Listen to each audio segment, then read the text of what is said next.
déjà, il a le niveau. Hein. Il est champion du monde. Ça a été un joueur majeur de l'équipe de France. Ça a été donc bon, là-dessus, il n'y a rien à dire. Ensuite, c'est un type dont moi, j'ai personnellement l'impression qu'il s'adapterait partout.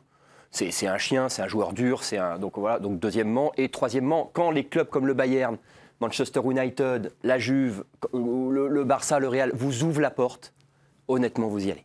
Je sais bien que l'Atlético Madrid est un super club, mais quand un club comme là, vous rentrez dans les 6-7 plus grands clubs, des clubs qui sont chaque année compétitifs, alors que l'Atlético Madrid, dans 10 ans, je ne sais pas. Donc, quand vous avez cette occasion-là, vous y allez. Et en plus, il sera très bien. Le Bayern est un club qui fait attention à ses joueurs.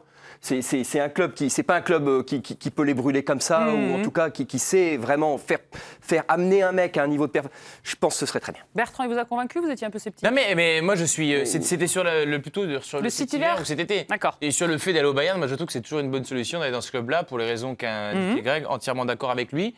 Est-ce que le fait de se dire, je termine cette saison que j'ai enclenchée avec l'Atlético, je la termine, il y a la possibilité d'être champion d'Espagne, on ne peut pas l'écarter, ils seront peut-être ce soir à 5 points du Barça, donc ils ne sont pas largués, ils sont toujours en route en Ligue des Champions, et cette équipe-là est toujours difficile à sortir.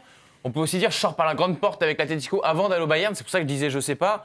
Après, effectivement, le Bayern, ils sont au top tout le temps, c'est un grand club. Ils reconstruisent leur équipe en plus. Oui, complètement. Ils veulent des jeunes. Nico Kovac a dit, on veut des jeunes joueurs. La première pierre, sans doute, d'arrivée d'autres joueurs.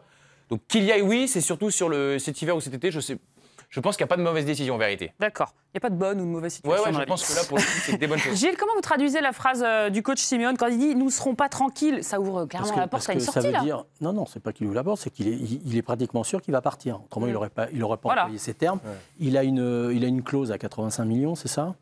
Le Bayern est prêt à la payer. Le Bayern, leur point faible, c'est la défense centrale, parce qu'il va jouer en défense centrale là-bas comme il joue à l'Atlético. Moi, je pense qu'il fera une carrière à la Thuram, il jouera dans l'axe et en équipe de France, il jouera sur le côté. On vous a listé les concurrents, regardez, dans un club ou dans l'autre?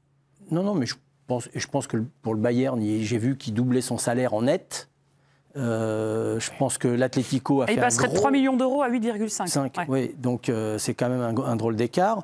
Il n'y a qu'en foot que ça existe. Bah oui, il n'y a qu'en foot. Ils ont essayé de te faire passer d'RTL sur Europe, tu gagnais moins d'argent, donc tu es resté sur RTL.